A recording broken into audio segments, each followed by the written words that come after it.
Istanbul, 1569. Cities like her make men leave their hearts on their shores. Seeing you, the men say, I want no other life. Each night, as the diadem of the Bosporus drifts into slumber, violet shadows drape the narrow streets of Eminön. I watch the window, thinking of you moving through the sleeping city, your footfall silent as the breathing of dreamers. I imagine you slipping velvet mist over your shoulders, sweeping past mosque and Mayhane, sleeping beasts and sleeping houses, full houses, empty houses. I was born in this city, raised on a tongue of land embraced by swift straits and glittering seas. My grandparents were not. They taught me, their only granddaughter, Ladino songs rich with the silt of the Guadalquivir, thick with longing for a west that fell too soon into twilight. It was my singing that drew you to our house in Tatacal that autumn night. I sensed you before I saw you, as a bird senses the gaze of the garden cat from the shadows. I was drawn to the door, unlatching it with slow hands so as not to wake my grandmother. It was dark. I saw no one. And yet the raised hair on my arms, on the back of my neck, told me someone was there. My breath died in my throat. Won't you invite me in? Your Ladino was old, throaty, and smoky as frankincense. Because of it, I told myself the voice had to come from one of my grandmother's friends. I opened the door wide, invited your voice across the threshold. Nothing but a shadow slipped into the house. My fingers trembled as I shut the door. Perhaps I had imagined it. Perhaps I was seeing things. I turned, and my heart tumbled. For there you were, gleaming like a Byzantine idol in the flickering light of the candle. Your eyes were fixed on me. Our neighbors whispered of shadows in the alleys, of once healthy children going moonlight pale and vanishing with the dawn. Ober, their lips curled over the word in fear and disgust, their fingers knocking wood and brushing prayer beads. Vampire. I should have cried out for my grandmother, but I couldn't. I could do nothing but stare at you, your wild black hair loose of any covering, tumbling over firm shoulders. The whisper of your dark dress against the floor as you stepped toward me, as you beckoned with a long, pale hand. You moved too comfortably in a stranger's home, your gait too sure. I asked who you were. A sharp smile swept across your face. An old friend, you said. A new friend. Someone who wants to hear you sing.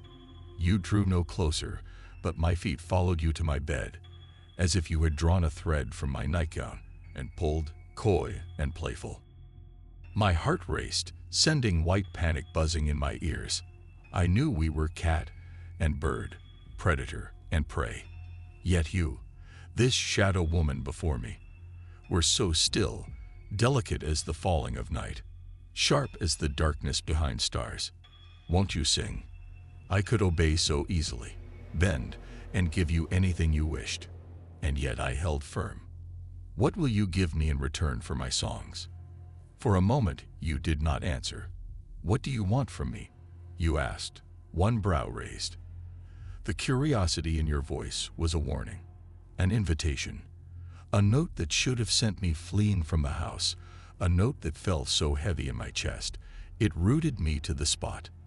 I want to know who you are, where you came from, why you speak the way you do. A breath of breeze. The candle died. Your eyes were black and luminous in the dark, glinting like an animal's. No one has ever asked me that, you said. And you answered. You spoke of a half-remembered life in Cordova, growing and dying long ago in the time of a golden caliph. You spoke of lonely travels east, of your search for solace, companionship. In this city you found a place in a cold court of others like you, in glittering caverns deep beneath Hagia Sophia Kami, deeper underground than the ancient Byzantine cisterns. Your words wove images like vines through my mind. You were the city was you. Every night you became as old as the city. Every night you grew younger than the city. You were as much the roots of its fresh cold springs as you were the hills that formed its crown. At last you fell silent. And as promised I sang, low enough not to disturb the dark or my grandmother sleeping upstairs, low enough that I could hear you shift closer, Hear my own pulse throb as you brushed cool fingertips up my arm, over my collarbones, and the hollow of my throat. Low enough that it melted into a gasp as you dipped your face to my neck. Lips met skin, a sliver of pain, a thick rush that left me losing my hands in your hair, pressing you against me for the first time as if it were the 1000th time. You taste like oranges. Your voice was soft as wonder against my throat. Oranges. I have not thought of oranges in 400 years. Moon rose above minaret. Silver drenched the sea. When I woke to the weight of blue morning and the cry of the gulls, you were gone. Still half asleep, I touched my neck.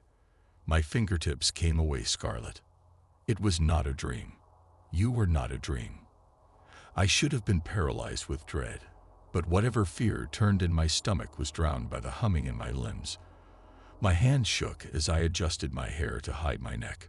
My grandmother's beetle-black eyes were sharp, her wiry brows drawn together as she pinched my cheek. "Carita, my darling, are you well?" My face was too pale, she said, my eyes too bright. Too dizzy to speak, I replied in song. You returned the next night, and the next, and the week after. Each time I welcomed you over the threshold, your smell of hyacinths and iron, the warm, salty iron of bitten lips and aching throats. You took me in strong arms and said I was your cypress, fresh and fragile as supple branches. How could I not lose my heart to you? I beg you to take me with you, back to your cold court beneath the golden horn. I cannot, you said. Only your kind walk those caverns. But I had heard the legends. So make me your kind, I begged. Never again would you leave my side. Never again would I spend another empty night watching the window, waiting for you, alone in the city and apart from it at the same time. You brushed hair away from my face with tender fingertips. No, Carita, you said, 4 syllables strung on smoky regret. You are so young. I won't let you make such a choice. Your life is so new. Let it choose its own path. Let me be the one to choose my life's path, I said. Let me choose you.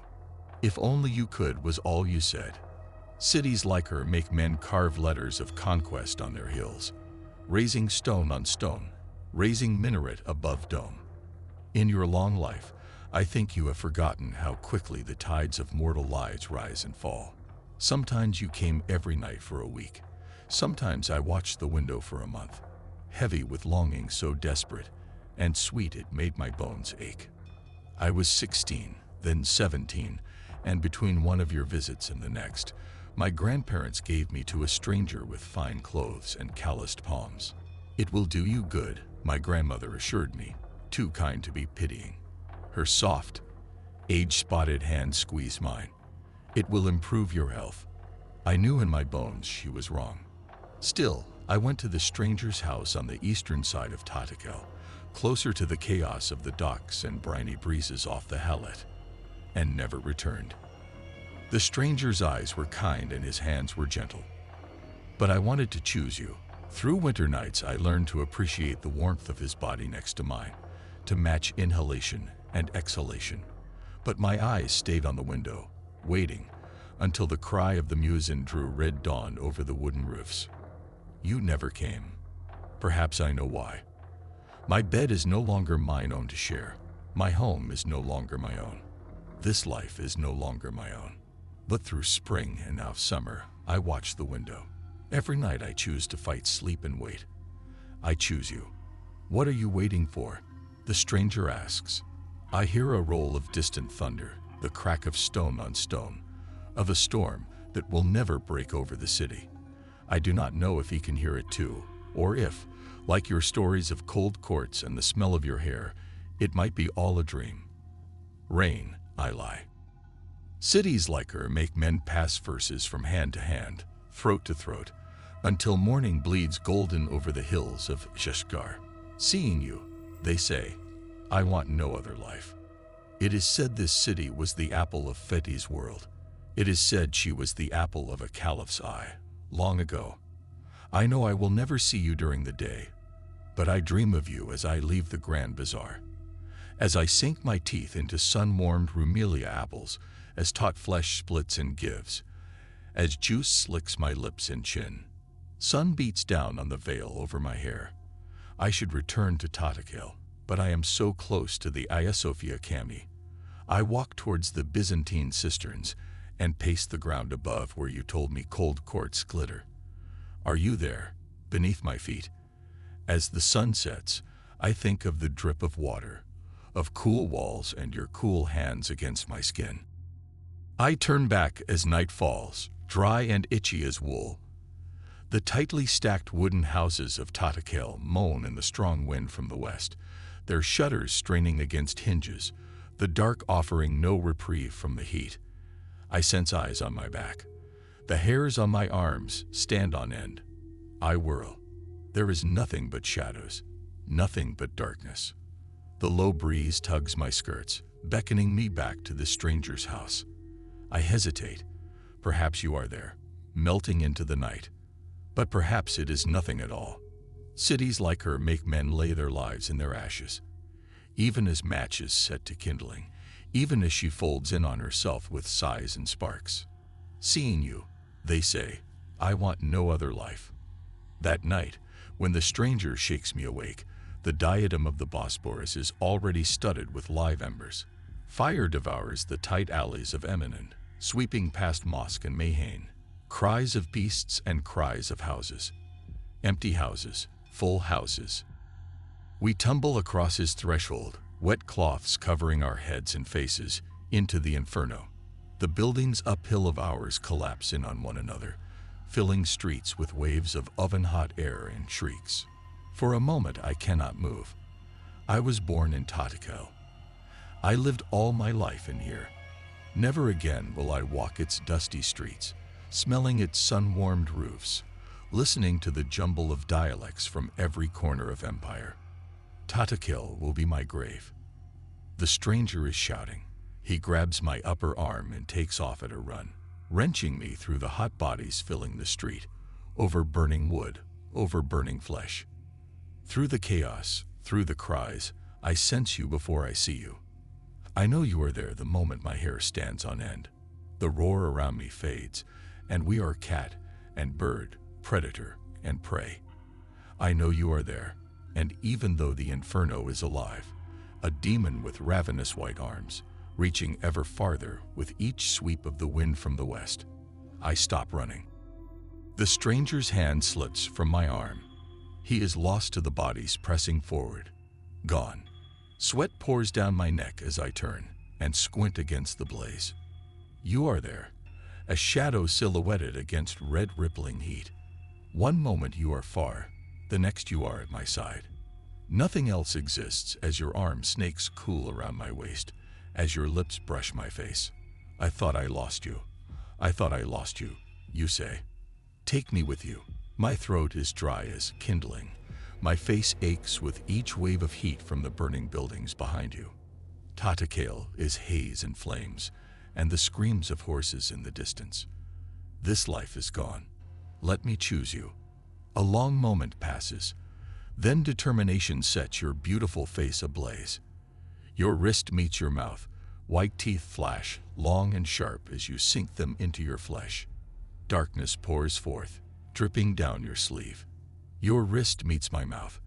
Iron and salt slick my parched, cracked lips. The taste of a new life. Drink, you breathe. Then we run. I obey. Sighs like yours make me leave my heart on your shore. Tasting you, I want no other life.